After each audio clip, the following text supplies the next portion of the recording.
Es una charla para cirujanos, voy a tocar muy por encima la parte quirúrgica, pero sí para neonatólogos y pediatras, porque ahí empieza todo, justamente para empezar por las malformaciones en los rectales. Después hablaremos del tips. Cuando nace el niño con cráneo perforado, lo que tenemos que tener idea, lo tienen que tener idea los neonatólogos y los pediatras, es la clasificación de las malformaciones frecuentes. El espectro es amplísimo, de muchas malformaciones posibles, combinadas, complejas.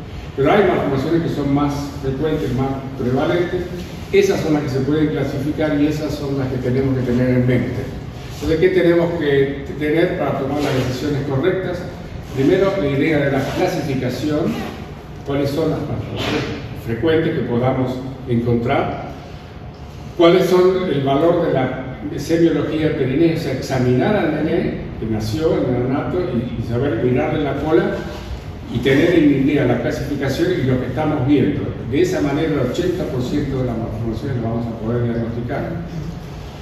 La conducta inicial la tenemos que conocer, no tenemos que hacerlo, pero sí saber qué paciente necesita ser operado en el periodo neonatal de una anoplastía, porque la malformación es de las malformaciones cutáneas, y qué paciente tiene necesidad de una colostomía.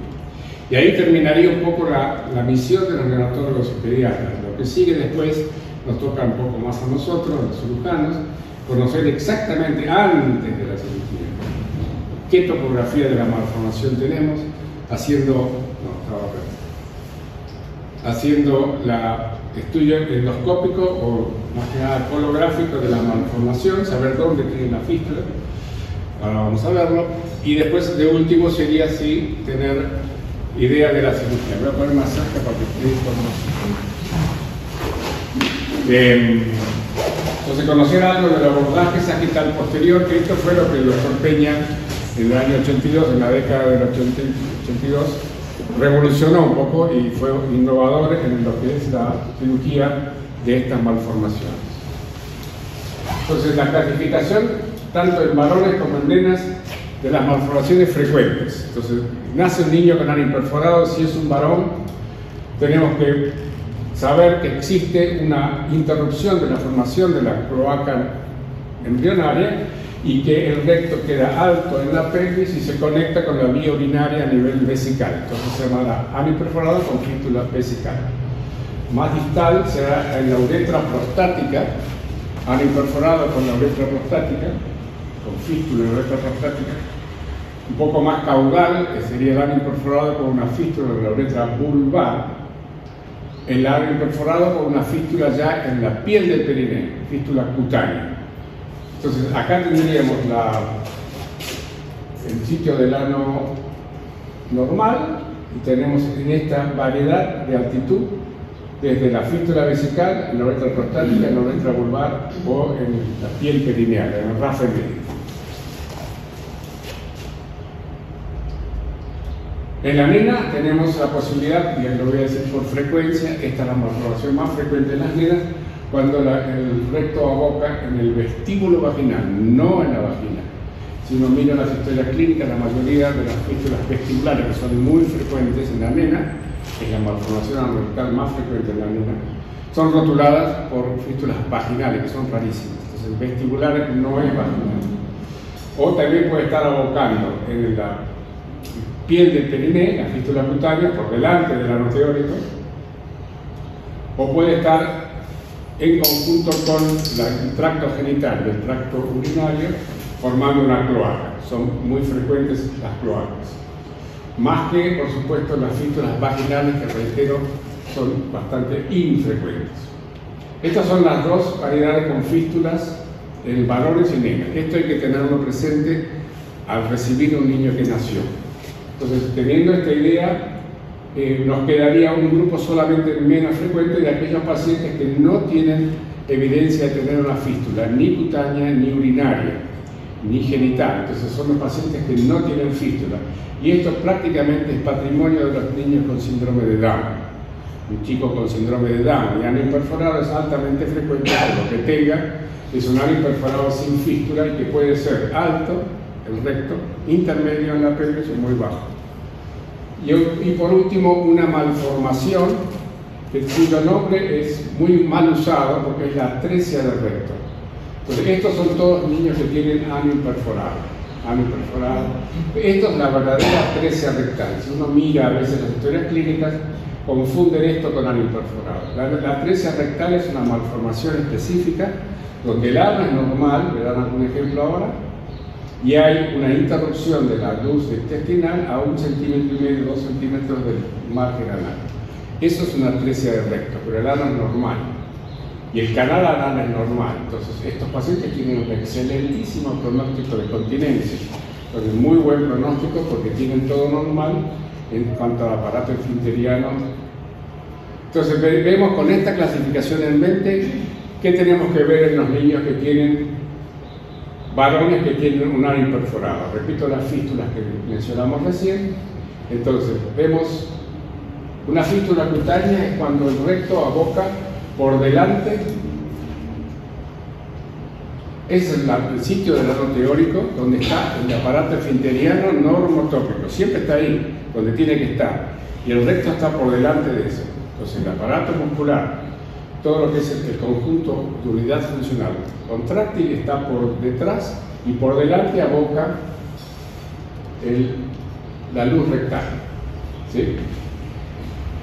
Puede ser en la parte inmediatamente antes del ano o puede ser en cualquier parte del rafe medio cutáneo perineal. Entonces nace un niño con ano imperforado y uno ve esto: meconio en el periné, en el rafe medio cutáneo. Ya con esto sabemos que el paciente tiene una fístula cutánea. Las malformaciones más frecuentes, las malformaciones más simples, las malformaciones más de buen pronóstico. Entonces uno sabe que acá cerquita, donde está el ano teórico, donde está la zona contráctil, ahí a máximo 1,5 centímetros va a estar el recto. Entonces el cirujano puede hacer una anoplastía neonatal sin necesidad de una colostomía. Lo importante es que sepa el neonatólogo, ya cuando el niño nace, que tiene seguramente un ano imperforado bajo o una fístula cutánea.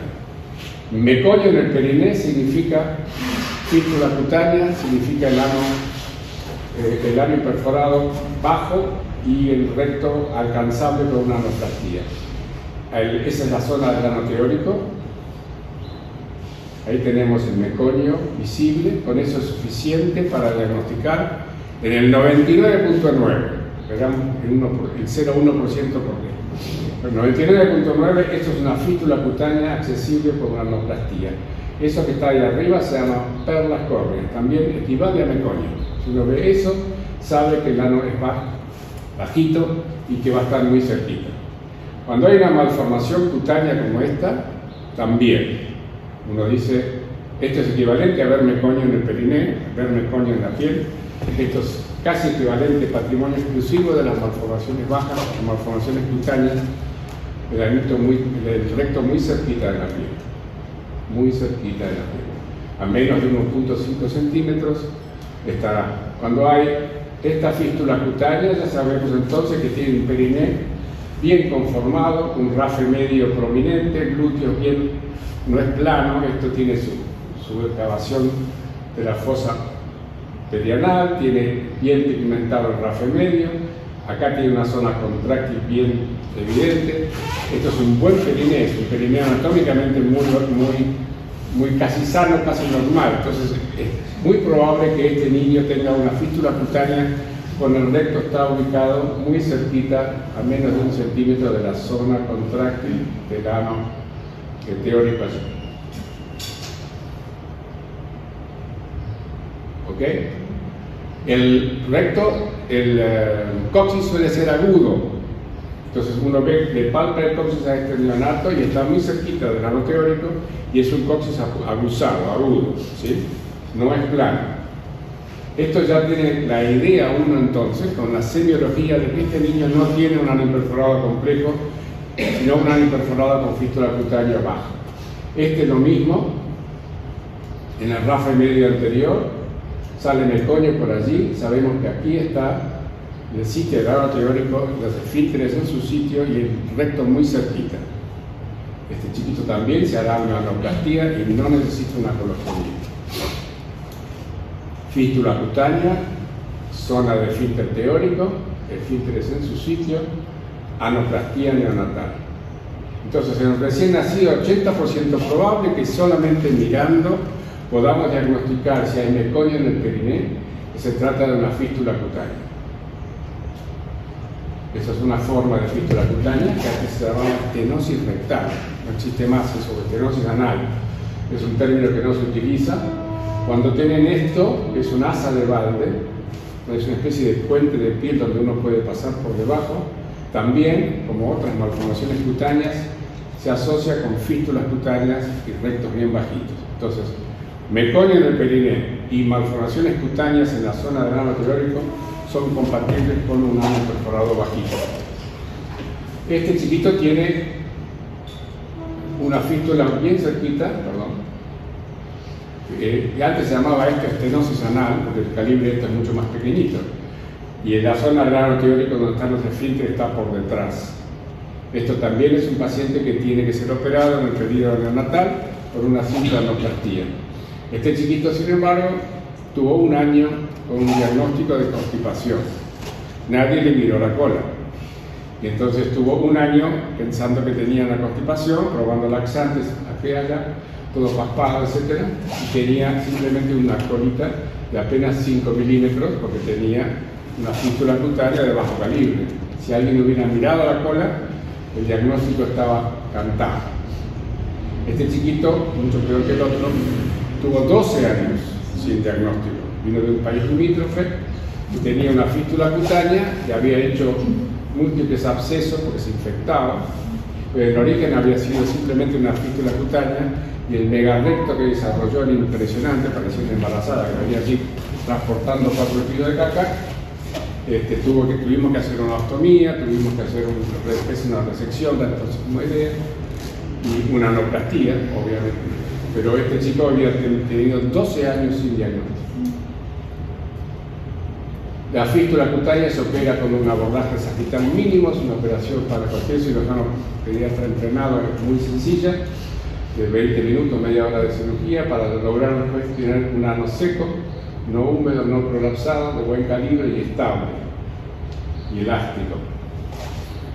Este es el bajo porcentaje, 0,1% de los casos, un chico que tenga una fístula cutánea, pero que tenga un recto alto. Eso es muy raro. Por eso siempre aconsejamos que, aparte de mirar, por las dudas hagan la radiografía para controlar que la semiología efectivamente corresponde a lo que estamos pensando que el paciente tiene. Porque este paciente tenía un recto más alto, no estaba a 1,5 centímetros. Entonces, un recién nacido con el recto distante a más de 1,5 centímetros, pero con una fístula cutánea. Esto es absolutamente excepcional, pero sí existe. Que esté el recto alto y que tenga una fístula cutánea. Esto es muy raro. Sepan que existe, por eso aconsejaría que igual, aunque la semiología les indique que es una fístula cutánea, hagan la radiografía después de las 18 horas de nacido y no antes. Porque el cirujano, si se larga a operar a este paciente sin ese control, no va a encontrar el recto donde espera encontrarlo, va a estar explorando y no lo va a encontrar y se va a poner nervioso porque va a estar en problemas de no encontrar un recto y ahí probablemente dañe el aparato esfinteriano y empiecen los líos de la fibrosis y de la falta de caliente, etc. Entonces, nunca se debe explorar a ciegas el periné. La cirugía inicial tiene que ser la cirugía definitiva para el paciente. Reoperar un periné es pedir problemas y pedir fibrosis y pedir estenosis por fibrosis posterior. Confirmar entonces con la ecografía. Este paciente no tiene meconio en el periné no tiene meconio en la piel y su recto está bastante bien formado, su periné está bastante bien formado, que tiene un pliegue interglúteo bastante bueno. Entonces uno debe sentarse a pensar, bueno, si no tiene meconio en la piel, ¿dónde estará yendo el meconio? Y no es un síndrome de Down, que son los que no tienen fístula. Entonces, este paciente tenemos que buscar el meconio en la orina. ¿Y cómo le pedimos a un laboratorista de guardia que nos haga, si uno le pone buscarme meconio en la orina, dice, ¿qué querés que te busque? No sé ni qué es. Le pedimos que te busque el anugo. Entonces le decimos, mira, hace un frotis en el portaobjeto, fíjate si hay pelitos. Si hay pelitos, ya está, células escamosas, córneas de la piel, que el feto deglute, y la nubo del feto que ha deglutido y forma su meconio. Entonces le pedimos al laboratorista, buscame si hay pelos en esta orina. Ya está, con eso sabemos que eso es meconio. No hay muchas cosas que den este color de orina, pero bueno, si quieren confirmarlo, le piden al laboratorista que hacen un frotis y fíjate si hay células escamosas, células córneas de la piel, epidérmicas, y si hay la nubo. Eso es el meconio y con eso está certificado la cosa. A veces el meconio es bien visible. Entonces ya con esto, ya sabiendo que el chico tiene meconio en la orina, en ese momento no nos importa saber en qué altura, si es vesical, si es uretra prostática, si es uretra vulvar, varón, ¿no? No nos importa. Entonces, sabemos que tiene una fístula rectourinaria y que precisa una ostomía para después estudiar y operarlo. Pero en el momento de decisión pediátrica neonatológica, con esto es suficiente. Mirando el periné y mirando el meconio, yo tengo que indicar una colostomía y que venga el cirujano y se la haga, que sea una colostomía correcta. Después verá si es una fístula uretra vulvar, donde está todo el aparato esfinteriano en su sitio y el recto conecta con la uretra a nivel vulvar, o si es una fístula uretra prostática más arriba del recto y con menos desarrollo, generalmente menos desarrollo muscular, a veces con malformación sacra asociada, o si es una fístula vesical, donde el periné es plano generalmente, con muy poco desarrollo esfinteriano y una hipoplasia generalmente del sacro acompañante. Entonces el pediatra neonatólogo, viendo el meconio, ya está, sabe que tiene una fístula rectourinaria y que tiene que indicar que el cirujano haga una colostomía. El periné es más plano, ya el pliegue interglúteo no es tan prominente, no está pigmentado, no está rugoso, no tiene tanta concavidad ni convexidad en los glúteos, es plano, y generalmente el recto está más alto, el coxis es plano, no es agudo, no es una proa de barco, sino que es algo plano, y a veces encontramos que hay aire en la vejiga de una placa, es la única razón por la cual puede haber aire en la vejiga que provenga del recto. Entonces vemos un nivel de la vejiga, eso es raro, pero sí, si uno acerca el oído y le aprieta el hipogastrio al recién nacido, puede ver que salen burbujitas de aire de la uretra, el aire que viene del recto y sale por la uretra, que se llama neumaturia. Eso es suficiente para indicar entonces una ostomía. Entonces este periné a ustedes les tiene que dar la sospecha que no tiene meconio, es plano, el recto suele ser más plano, no hay pliegue interglúteo, mirando, y fíjense, la zona del ano teórico es bien cercana al escroto. Cuanto más cercana al escroto sea, más alto es el recto. Cuanto más cercano al escroto sea la zona del ano concéntrico, más alto será probablemente el recto. Si es muy cercano al escroto, probablemente se trate de una fístula vesical o uretra prostática, ¿sí? Entonces, eso es un recto bien alto, indicación de una ostomía. Entonces, cuando hay evidencias de meconio en la orina, cuando hay evidencias de meconio en la piel, tenemos el panorama bastante claro. Hay veces en las cuales la semiología no nos da ni meconio en la orina, ni meconio en el periné, y tenemos en los varones o en las nenas un periné bastante bien, generalmente bastante bien formado, y el paciente es un síndrome de Down. Pues acá sabemos que lo más probable es que tenga un ano perforado sin fístula.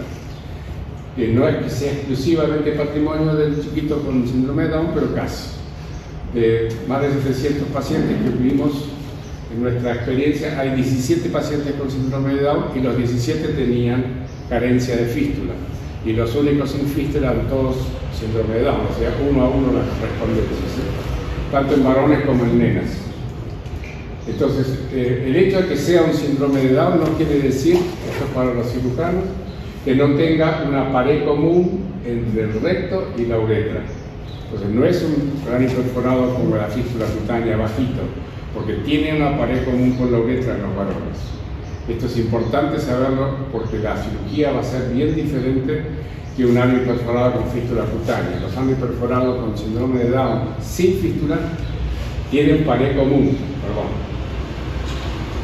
tienen la pared común.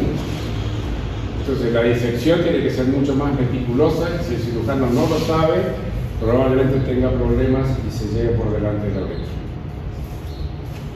Entonces hacemos la radiografía solamente para confirmar lo que sospechamos en la semiología.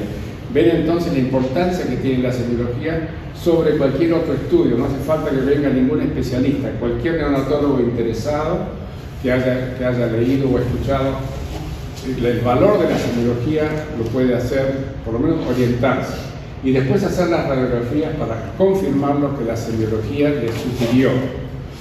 Pero nunca debe hacerlo antes de las 18 horas de nacido, que es el tiempo que tarda el aire en llegar, cuando el bebé nace, de englutir aire y comenzar a airear todo su intestino. En el útero obviamente no tiene aire, así que el intestino está sin aire, pero a medida que van englutiendo, llorando, etc., se va aireando. Si uno hace una radiografía demasiado precoz, toma decisiones erróneas.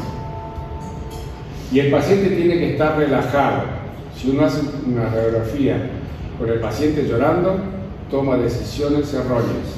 Les voy a dar ejemplos de eso. ¿Cómo hacemos las radiografías? Ya no hacemos más el capo volta, que era hacer el paciente cabeza abajo y tenerlo así, con lo vemos 800 de veces, con el te haces acá, dale, sacar.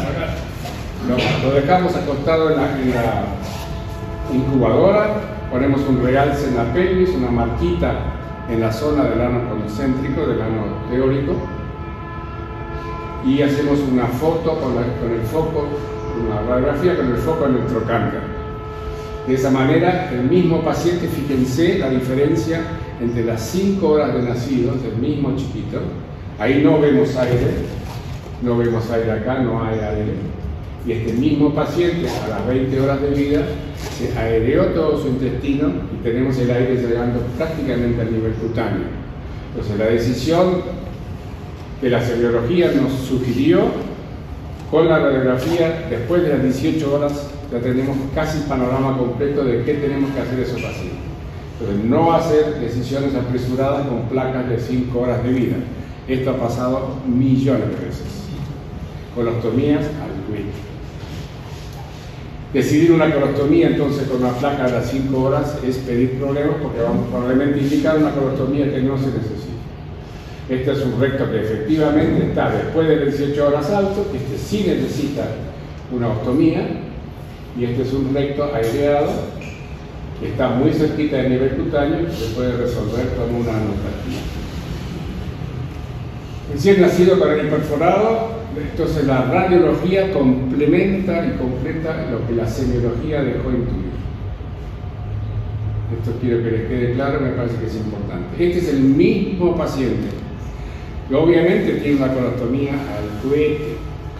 Entonces por ahí ingresó el vario que estamos haciendo este estudio. Pero fíjense, este es el chiquito llorando y esta es la zona del ano que hemos marcado, la zona del ano teórico. El recto, si uno decidiera, y esto fuera aire, hubiera decidido una ostomía, está bien porque está lejano, pero es el mismo paciente. Cuando se relajó, el recto baja en la pelvis. El piso pelviano lo eleva, la relajación lo baja. Lo eleva la contracción cuando llora, lo baja cuando se relaja. Decidir con una placa con el chico llorando, ya ha ocurrido cientos de veces. Decide una colostomía al WIC. Colostomía innecesaria. La altura del recto del mismo paciente según la contracción del piso pelviano. Este es un chiquito y no hace mucho, hace muy poquito. Fíjense, es el mismo paciente en una secuencia. Obviamente tiene una colostomía del cuete, por ahí dentro del contraste. Pero fíjense hasta dónde llega el recto cuando el chico está relajado y hasta dónde provino cuando está contrayendo. Es el mismo paciente en segundos de diferencia. Entonces no tomen nunca en cuenta una placa que sea con pacientes llorando o pacientes con menos de 18 horas de vida. Ok, esta es otra colostomía necesaria. Este error es bastante frecuente. Colostomías innecesarias. Otra colostomía innecesaria. En las nenas también tenemos el esquema pendiente de qué malformaciones y más todavía más todavía la semiología les va a dar una gran ayuda para tomar una conducta adecuada, para decidir la táctica. Entonces, el esquema mental que tenemos que tener en las nenas con ano perforado es, por frecuencia, las fístulas vestibulares, no vaginales, vestibulares, las cloacas en frecuencia, las fístulas vaginales son muy raras y las fístulas cutáneas. La fístula cutánea es cuando el recto, como igual que el varón, aboca por delante de la zona contráctil del ano teórico. Esto es una fístula cutánea con un recto bien bajito y acá está el cuerpo perineal. Esta es la vagina, útero, vejiga y uretra.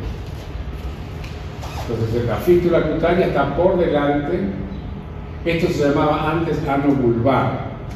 Hoy ese término no se usa más. Sabemos que tenemos que describir la fístula, dónde está ubicada. Entonces fístula cutánea es lo que hoy debe nombrarse en lugar de lo que antes se llamaba ano vulvar. Fíjense, esta es una niña que nació con ano perforado. Esa es la uretra, esta es la vagina. Aquí está la fístula rodeada de piel seca, rodeada de piel córnea. No es mucosa ni epitelio de transición, es piel seca. Eso es una fístula vestibular, perdón, una fístula cutánea. Y esta es la zona del ano teórico, donde está todo el aparato esfinteriano. ¿Sí? Zona del ano teórico. Anoplastía. Y si es muy chiquitita, rápido. Si no es tan chiquitita y tiene por lo menos 5 milímetros, no hay tanta urgencia, podemos mantener la paciente varios días con una sondita en la fístula cutánea y operarla fuera del periodo neonatal inmediato. Esta es una fístula cutánea, esta es la zona del ano teórico, rodeado de piel seca, está la fístula cutánea, rodeado de piel seca. Esta es otra fístula cutánea, esta es la zona del ano teórico. Y ahí tenemos el aparato esfinteriano contráctil, lo podemos estimular y lo vemos. Y esa es la zona de la fístula rodeado de piel seca. Si es más de 5 milímetros, podemos esperar unos días, no hay apuro, no hay que salir rajando a operar a este paciente porque no se va a distender demasiado y puede bancarse bastantes días con una sondita blandita en la cola, sacar el gas y poder eliminar el meconio. Si es menor de 5 milímetros, sí, no le alcanza. Y tenemos que dar una solución antes, una anoplastía 48, 72 horas de vida, si no se va a distender mucho. ¿Okay? Bueno, entonces la semiología va a dar el diagnóstico en la gran mayoría de los niños con malformaciones anorrectales. Este es el caso de que vemos 3 orificios, pero esta es la uretra, este es el himen y la vagina, y tenemos acá por donde sale el meconio. Este es el vestíbulo vaginal, no es la vagina. La fosa navicular, pero no está rodeado de piel seca, esto es piel húmeda, ¿sí? Y el epitelio de transición está dentro, por encima de la horquilla vulvar. Esta es la horquilla vulvar acá, y está por encima de la horquilla vulvar y debajo de en la zona himeneal, debajo del himen. Esa es la fosa navicular o el vestíbulo vaginal, ahí está la fístula. Esta es la malformación femenina más frecuente. Pero no es una fístula cutánea, es una fístula vestibular y tiene una enorme diferencia con la fístula cutánea, y por lo cual necesita, en la inmensa mayoría de los casos, una colostomía. Ahora veremos por qué. La colostomía permite hacer una cirugía a los 4 o 6 meses de vida, depende de la experiencia que tenga el cirujano en la sala. Entonces, la fístula vestibular, el recto aboca por delante del ano teórico. Por delante del cuerpo perineal está rodeada de epitelio de transición, no de piel seca. Pero no es una fístula vaginal, está por fuera de la vagina y por debajo del himen. Esa es la fístula vestibular, malformación femenina más frecuente de todas. Y esta es la diferencia con la fístula cutánea, que tiene una pared común entre el recto y la vagina. Y eso tienen que saberlo, los cirujanos obviamente tienen que aprender. Que hay una pared común que si no se separa esa pared común no se puede hacer la traslocación a su sitio del ano teórico. Esa pared común impide que uno movilice el ano. Entonces, esto es lo que vamos a ver en una recién nacida con una fístula vestibular. Esto es el capuchón clitoridiano, los labios menores, el himen, y inmediatamente por fuera del himen, por debajo, está la fístula vestibular. No está rodeado de piel seca, sino de piel en transición. Esa es la fístula vestibular. ¿Está claro? Infraimenial en el introito vaginal. Esta es la malformación femenina más frecuente. Hay variantes. Fíjense, esto tiene una duplicación vaginal asociada a una fístula vestibular.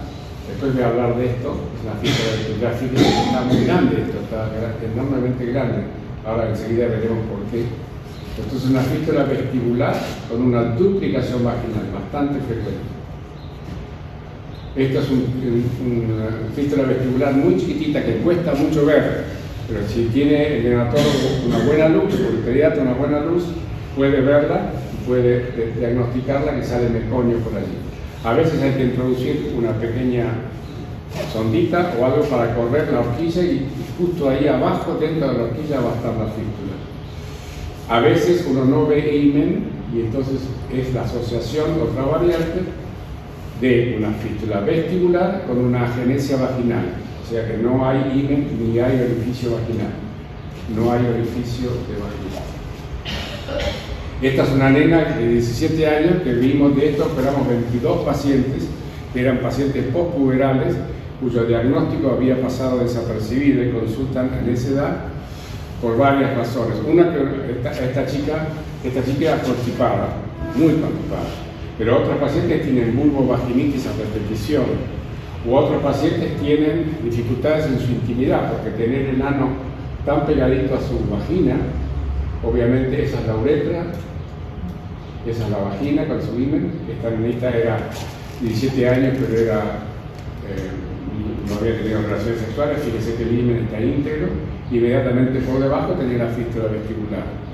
Esta paciente después fue operada, tuvo una relación absolutamente normal y una funcionalidad absolutamente normal como la había tenido hasta ese momento en cuanto a continencia. Sí había tenido constipación. Pero nadie había hecho el diagnóstico, nadie le había mirado la cola. Entonces las fístulas vestibulares se pueden diagnosticar simplemente mirando la cola. El abordaje, no voy a hablar de cirugía, el abordaje es un abordaje restringido y el malo de la mayoría de los cirujanos es mejor que sea con una colostomía. Fístulas vestibulares, fíjense que tiene un aparato esfinteriano muy bueno, casi se ve la parte contráctil. Entonces estos pacientes, y este concepto sí es muy importante, cuando uno tiene una malformación anorrectal que tiene un excelente potencial pronóstico de continencia, vivir con incontinencia es una discapacidad grave. Entonces un chico incontinente no lo van a andar contando los padres, pero es una vida miserable. El chico con incontinencia es un chico que sufre, su autoestima está por el sopi, sufre mucho, le hacen bullying, tiene una vida de merda. Entonces, cuando tiene una malformación anorrectal que tiene buen pronóstico funcional a futuro, por Dios no se le estropee. Pero si uno dice una fístula vesical con un perineo plano y una malformación que tiene poco potencial de continencia de por sí, bueno, que lo agarre un cirujano experto, no le va a cambiar tanto la vida porque igual el chico no tenía grandes condiciones para ser perfecto. Pero estas nenas que tienen fístulas vestibulares, y vuelvo a repetir, esta es la malformación anorrectal más frecuente, a estas chiquitas sí que no hay que estropearlas en el futuro. Y lo hemos visto cientos de veces, en las cuales malformaciones de buen pronóstico como estas son mal operadas, o tardamente operadas, o directamente no operadas, como mostré antes. Y el manejo de esto sí deberíamos mejorar, porque a pesar de todo sigue habiendo errores de ese tipo. Entonces la fístula vestibular consiste en traslocar, o sea, llevar la bocadura del recto a su sitio teórico, y tiene que sí o sí, esto es para los cirujanos, tiene que sí o sí separarse la pared común recto-vaginal. Si no se separa esta pared común, no se puede hacer la correcta reconstrucción anatómica. La pared común es la clave, saber eso, para poder hacer una buena reconstrucción anatómica. Es una cirugía sencilla dentro de todo, para reconstruir el sitio del ano teórico rodeándolo del aparato esfinteriano por la vía sagital posterior y reconstruir lo que es el cuerpo perineal. Importante para el parto, importante para relaciones sexuales, importante para reconstruir la anatomía completa. Dije que iba a volver a hablar sobre esto. Esta es una chiquita que tiene una fístula vestibular, la tenía, pero ¿qué hicieron? Le dilataron. Error. Eso es un error que muchas veces se ha cometido, se sigue cometiendo, exámenes que hacen. Acá fíjense lo que hay. Un gran calibre de la fístula, algo de prolapso mucoso, y esto es fibrosis. Esto es fibrosis. Alguien estuvo allí dilatando. O sea que evidentemente esta chiquita va a poder tener deposiciones, pero va a tener un ano rígido, fibrótico, y después la cirugía que eventualmente necesite va a ser más dificultosa por esa fibrosis. Entonces las fístulas vestibulares no se dilatan, se operan. No dilatar, operar las fístulas vestibulares. Cuando hay dos orificios en el examen del periné, esto es rarísimo, sabemos que tiene un orificio uretral y un orificio por donde sale el mecoño dentro de la vagina, No estamos hablando de fosa navicular ni de infeminidad, está dentro de la vagina. Esto es una fístula vaginal, rarísimo. Y por suerte rarísimo que tiene un pésimo pronóstico de continencia, tiene malformaciones asociadas, tiene mal pronóstico y tiene generalmente uropatías asociadas, etc. Las fístulas vaginales entonces son realmente, también hay una pared común y aboca en la vagina, pero esto es raro, muy raro. De más de 700 casos solamente hay, creo que eran 12 o 13 vaginales nada más. 8, bueno. Mal pronóstico, es infrecuente, pero si existe, sí. Pero van a ver ustedes que en muchas historias clínicas figuran fístulas vaginales cuando son en realidad vesticulares, de excelente pronóstico. Hipoplasia sacra asociada, hipoplasia esfinteriana, malformaciones asociadas, las fístulas vaginales son no deseables que uno tenga. Fístulas vaginales, pared común. En ambos casos, esto es otro concepto que quisiera, que no hay muchos cirujanos acá, pero que transmitieran a los cirujanos que ustedes conozcan. Tanto en las fístulas vaginales hay una pared común, como en las fístulas vestibulares hay una pared común. Esto no se puede operar por videolaparoscopía. Porque otro error que estamos viendo es las operaciones que quieren hacerlo los cirujanos pediatras por vía laparoscópica. Y entonces operar por vía laparoscópica una fístula vestibular o una fístula vaginal es estropearle la vida a los chicos, porque es muy difícil hacer la disección vía laparoscópica de esa pared común. Entonces, no debe operarse por vía laparoscópica, sino por vía quirúrgica abierta por vía sagital posterior. Siguiendo con nuestra forma mental de ver el periné, cuando hay un solo orificio, ya no distinguimos si hay un orificio uretral, vaginal o fístula en un lado. Vemos que hay un solo orificio por donde sale el mecoño. Con esto solamente sabemos que hay una cloaca. Esa cloaca es la confluencia de un canal común que une la vejiga con la vagina y con el recto. Esas tres componentes confluyen en un solo orificio. El canal común, que puede ser cortito, generalmente se asocia a una duplicación mulleriana, doble vagina, doble útero, didelfo, etc. Es muy común, y las cloacas, cuanto más alta el canal común, más asociaciones tienen de otras malformaciones como esqueléticas, uropatías, etc. Entonces, un solo orificio, acá no hay más que un solo orificio por donde sale el mecoño, es diagnóstico de cloaca, ya está, el neonatólogo no precisa prácticamente más. La palabra cloaca, un neonatólogo le debe prender el semáforo rojo que diga riesgo de sepsis. Neonata nacida con un solo orificio, diagnóstico de cloaca, ojo, se puede poner sepsis en cualquier momento por el hidrocolor. Ahora voy a mencionar eso. Entonces el neonatólogo debe saber que con un solo orificio puede diagnosticar una cloaca. No hay más que un solo, acá no hay ano perforado, hay ano perforado, digo, no hay ano en ningún lado, no hay mecoño en ningún lado y todo sale por acá. La orina y el mecoño por un solo orificio, ya está, eso es una cloaca. Sabe que tiene riesgo de sepsis y riesgo de malformaciones asociadas. Después se estudiará la topografía, pero ya con la semiología del periné, el neonatólogo tiene que estar ubicado y que pedir inmediatamente una ecografía. Si en la ecografía detecta que tiene un hidrocolpos, ese paciente tiene que ser cateterizado en forma intermitente para evitar que haga sepsis por acumulación de orina y moco en esa cavidad del hidrocolpo, como lo voy a mostrar ahora. Entonces, la semiología da el diagnóstico en el 80% de los casos de cloaca, simplemente mirando.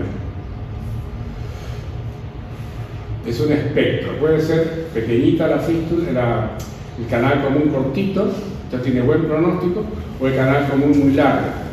Hay canales comunes de 11 centímetros, tremendamente difícil de operar, porque son malformaciones muy complejas, con recto muy alto, vagina muy alta.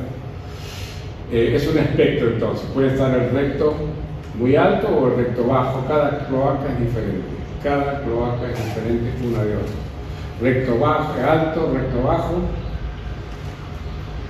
Una cloaca es un espectro, fíjese que esta tiene duplicación vaginal y duplicación uterina, otros que no lo tienen.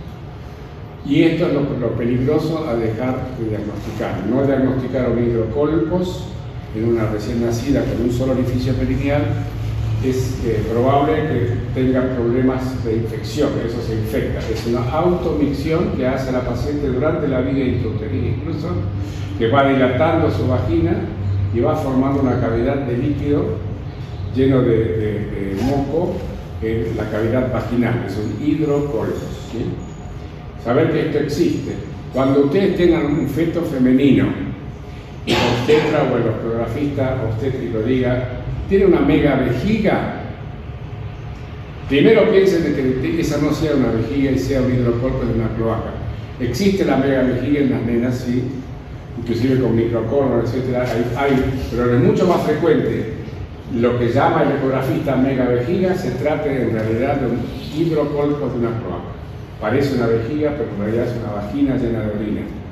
Esto es condición de sepsis neonatal, hay que saberlo. Bien, entonces, estamos terminando esta parte. Esta es la última malformación de aquel espectro que les mostré, cuando un niño nace y tiene una oclusión baja, que no sabemos por qué. Miramos su col, está bien, tiene un ano normal, no vemos nada raro, pero queremos meter una sondita y no se puede. A 1,5 centímetros no hay luz anal, no hay luz rectal. Y está distendido, tiene niveles hidroaéreos, tiene distensión colónica baja, tiene un nivel hidroaéreo acá, está distendido, tiene ansas visibles, vomita, a veces bilioso. ¿Y qué pasa entonces? ¿Qué oclusión puede tener este chiquito? Puede ser un Hirschsprung. Tranquilamente, es exactamente lo mismo, la placa puede tener un Hirschsprung, pero si uno trata de meter una sondita, no pasa. Esta malformación es rarísima, pero es de un excelente pronóstico y su nombre es mal usado muchas veces. Esta es una verdadera atresia rectal, no es ano imperforado. Muchas veces van a ver se utiliza el nombre de atresia rectal para el ano imperforado con fístula, pero esta es la verdadera atresia rectal y el único que merece ese nombre. Es una malformación de excelente pronóstico porque el ano, este es el canal anal, el ano es completamente anormal, todo el aparato esfinteriano está en su sitio y funciona perfecto. Lo único que tenemos que hacer es restablecer la luz intestinal. Entonces tampoco este paciente uno tiene que operarlo mal, porque este paciente tiene un potencial de continencia muy bueno. Entonces lo que pasa aquí es que tiene una pérdida de la luz en la parte del canal anal a 1 centímetro, 2 centímetros de la margen cutáneo mucoso. Bien, entonces llegamos al final del espectro que les mencioné al comienzo. Y creo haberles demostrado que la semiología les va a dar el diagnóstico en la gran mayoría de las malformaciones frecuentes, simplemente mirando. Un caso que ilustra la importancia de mirar el periné es este, como hubiera podido ponerme docenas de otros, pero este es uno. Esta nena tenía 18 meses y tenía una historia de constipación, distensión abdominal y mal progreso de peso. Esa era su historia durante el año y medio que vivió y fue diagnosticada, le hicieron un colon polinéma sin mirar. Pusieron una sondita y dijeron, pues mirá, acá tiene una estenosis rectal, entre comillas. Esta chica tiene una estenosis de recto, que no es una entidad muy común, es rarísima. Y bueno, y con ese diagnóstico quedó. Por supuesto le hicieron una ostomía, y la estenosis rectal, le hicieron una biopsia pensando que tenía, pero la biopsia la hicieron con la colostomía por arriba. No examinaron nunca el perineo, no miraron. Y realizaron la colostomía sigmoidea y una biopsia que mostró que tenía células normales. Entonces, a los 4 años, nació y a los 18 meses recién le estudiaron y recién la derivaron de la colostomía a los 4 años, con una supuesta estenosis rectal. También vino del interior del país y le examinamos el perineo como primera medida. Ya estaba el diagnóstico. Esta chiquita tenía una luz del ano metida dentro, muy estrechita, que apenas tenía 5 milímetros, en el fondo de una especie de embudo, un embudo de piel de 4 o 5 centímetros de longitud, un embudito de piel, como si fuera un embudo. Eso es un ano en embudo. Ano se llama en inglés es este término, funnel, que simplemente mirándolo hubieran podido diagnosticar y evitar todo lo que pasó en esos 4 años que pasaron. El ano este existe, es muy raro, pero existe. Se resuelve con una cirugía más amplia, por supuesto, que una simple fractura cutánea. El recto está muy alto. Este es un abordaje sagital que de paso aprovecho para mostrárselo. Un abordaje sagital posterior para traer el recto al nivel cutáneo y al construir su anoplastía. Esta malformación, si se acuerdan, es bueno tenerla, es rarísima, el ano en embudo, funnel anus. Bueno, entonces también es importante conocer que el ano imperforado viene con uropatías asociadas, viene con malformaciones esqueléticas asociadas. Entonces, tener una idea de qué malformaciones tenemos que buscar, al menos en los primeros días de vida. Malformaciones del esqueleto, hemivértebras, malformaciones, uropatías, ecografías renales con micronefrosis. Esto es muy importante diagnosticarlo, es muy importante diagnosticarlo precozmente si tiene una médula anulada, se llama tetracore, si tiene cardiopatía, que se asocia con malformaciones anorectales, y a veces hay síndromes de asociaciones como el Vater, etcétera, que se asocian junto con atresia de esófago, atresia de intestino. O sea, por orden de frecuencia, lo primero que tenemos que hacer es una ecografía para diagnosticar uropatías y después una radiografía de raquis completo para diagnosticar malformaciones vertebrales y ver el sacro, y después vendrán descartar las demás malformaciones asociadas. El screening básico es una ecografía renal, lo básico, y una radiografía completa del sacro. En lugares donde hay más recursos, quizá esté aconsejado hacer una resonancia magnética en todo paciente que tenga una malformación anorectal. Pero no es, en nuestro país por lo menos, un requerimiento básico del screening que uno debe hacer. Pero sí por lo menos hacer una radiografía del sacro y hacer esta medición que sería el ratio del sacro, que nos va a dar idea del desarrollo esfinteriano y del pronóstico de continencia. Si uno divide esta distancia sobre esta distancia en el frente y en el perfil, tenemos este índice sacro que es el doctor Peña y otros médicos más leves desde la década del 2000, y que nos da una idea de una anatomía normal en 0.7, y cuando hay falta de segmentos sacros más chiquitos, este índice va disminuyendo. Menos de 0.3 es muy difícil lograr continencia.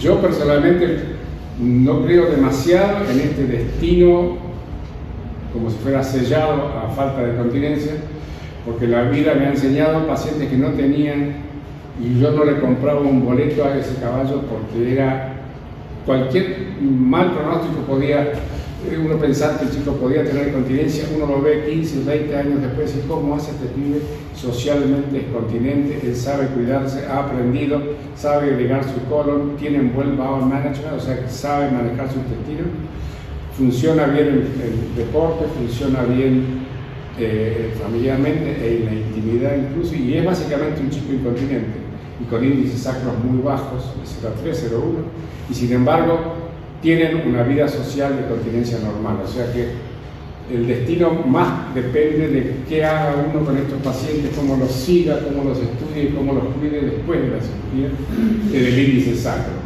Aún un paciente con muy mal pronóstico primario puede tener una vida aceptablemente en tanto sea bien manejada. Entonces, yo termino acá, sería lo que ustedes deberían conocer como pediatras, y todo lo que sigue en el manejo de estos pacientes, que sería el territorio del cirujano. Conocer la topografía de las malformaciones y conocer cómo se operan. De esto voy a hablar menos, pero se lo voy a pasar más rápido. Todas las malformaciones se pueden estudiar y es muy fácil estudiarlas, no es nada complejo. Poner una sonda Foley por el fondo de la ostomía, el distal de la ostomía, inflar el baloncito y lograr tener una cámara de presión con el líquido de contraste. En el 100% de los casos, en el caso de los varones, se va a poder ver la fístula con una sonda Foley instilando material de contraste iodado hidrosoluble. Nunca usar bario. También lo hemos visto muchas veces, se pone bario ahí y tiene una fístula, el bario se va a quedar, va a ser una especie de piedra de yeso metida en el fondo del ciego del recto. O a veces incluso también lo hemos visto en la vejiga. Entonces no se usa bario, se usa material hidrosoluble iodado. El contraste a presión y se muestra la fístula en el 100%. No usen bario. En este caso, fíjense, el bario estaba en la vejiga. Lo saca una goya, porque es una especie de piedra con un canto rodado metido dentro de la vejiga. No hay que usar bario. Entonces ahí vemos la fístula en la uretra vulvar. Fíjense que el aparato esfinteriano de estos pacientes es muy bueno. Estas fístulas vulvares equivalen a las fístulas vestibulares de la nena. Estropear la vida de un chico con esta malformación de excelente pronóstico de continencia es tanto como haber operado mal o manejado mal una fístula vestibular de una nena. El aparato esfinteriano es completo y en su sitio normotópico. La fístula está en la uretra vulvar. Esta es una fístula en la uretra prostática, más arriba. Generalmente el sacro no tiene tan buen desarrollo, los músculos son más pobres y hay más malformaciones asociadas, que uno va a encontrarlo en el screening básico que ya les mencioné. Entonces acá se ve la fístula en la uretra prostática, donde está el veno montano. Y estas son malformaciones de muy mal pronóstico, pero como les dije recién, no es que estén condenados a una vida mala, porque estos pacientes bien manejados incluso pueden tener vidas normales con buena calidad de vida. Acá hay un aparato esfinteriano hipoplásico y muy alto el recto, y sin embargo uno puede, estos son los pacientes en los cuales hay que hacer videolaparoscopía para movilizar este recto. Es la única malformación que realmente merece el abordaje abdominal por videolaparoscopía o cirugía abierta. Y estos son los pacientes que no hay que manejar con videolaparoscopía, porque esta pared común que les mencioné no se puede disecar por vía laparoscópica correctamente. Acá en esta zona es donde están las vesículas seminales, donde están los nervios erigentes, donde está todo el aparato que inerva el cuello de la vejiga y que le da continencia vesical, y los nervios erigentes que son los encargados de la erección masculina. Entonces esa disección tiene que ser hecha por vía sagital posterior y no por vía laparoscópica. Las fístulas vaginales, que refería que eran muy raras, pero sí existen, también hay que estudiarlas con rayos. El cirujano tiene que ir a la cirugía con el conocimiento topográfico de lo que va a operar. Si el cirujano va a explorar, va a hacer mierda al paciente, seguro, porque no se puede explorar, hay que ir a buscar lo que uno ya sabe que está y dónde está. Esto es una resonancia magnética, que es un muy buen estudio para tener también idea de la topografía. Fíjense, esto es una cloaca, esta es otra, esta es la parte de la vejiga, la uretra, este es el canal común, acá había dos vaginas y el recto aboca generalmente en el tabique intervaginal, bien arriba. Entonces el cirujano tiene que conocer la topografía de la malformación antes de operar. El hidrocolpos, bueno, no quiero extenderme en esto. Hemivértebras asociadas, muy frecuentes, como vamos a dar cuenta. Esto es muy común en las cloacas malformadas. Fíjense, esta chiquita tiene prácticamente Betania. Esta placa de Betania, cuando nació. Fíjense que no tiene sacro. Esto es lo que se llama síndrome de regresión caudal.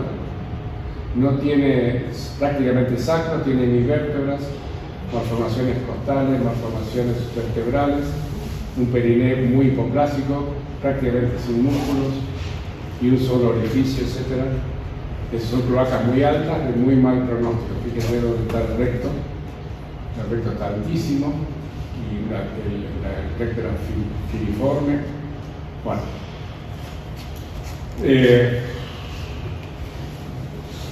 ¿Y esos pacientes se reconstruyen o quedan con Sí. sí. Esta ranita la conoce bien, es abogada ahora Abogada de salud. y se ocupa de los discapacitados, es increíble, Betania es inicial. Y bueno, de la parte de cirugía, le voy a hablar solamente esto, saber que el abordaje sagital, aquel que inventó el doctor Alberto Peña en la década del 80, hoy en día sigue siendo el gold standard, digamos, la principal vía de abordaje para estas malformaciones, que puede ser mínimo, puede ser muy pequeñito, o puede ser más restringido, y en algunos casos ya cada vez menos, perdón, hay que hacer un abordaje más amplio, a veces incluso seccionando el coxis. Hoy en día no hacemos tantos abordajes tan amplios porque hacemos más videolaparoscopía, entonces prácticamente las anoplastías, las anoplastías se hacen con un abordaje muy chiquitito y las fístulas vestibulares, uretras vulvares se hacen con abordajes restringidos, y en lugar de hacer un abordaje tan amplio se hace videolaparoscopía para las fístulas en la uretra prostática o en la vesical. Pero bueno, originalmente entonces cuando no hacíamos tanta videolaparoscopía se hacían abordajes más amplios. Hoy en día tenemos más posibilidad de hacer videolaparoscopía, evitar la laparotomía y hacer abordajes sagitales más pequeños. Bueno.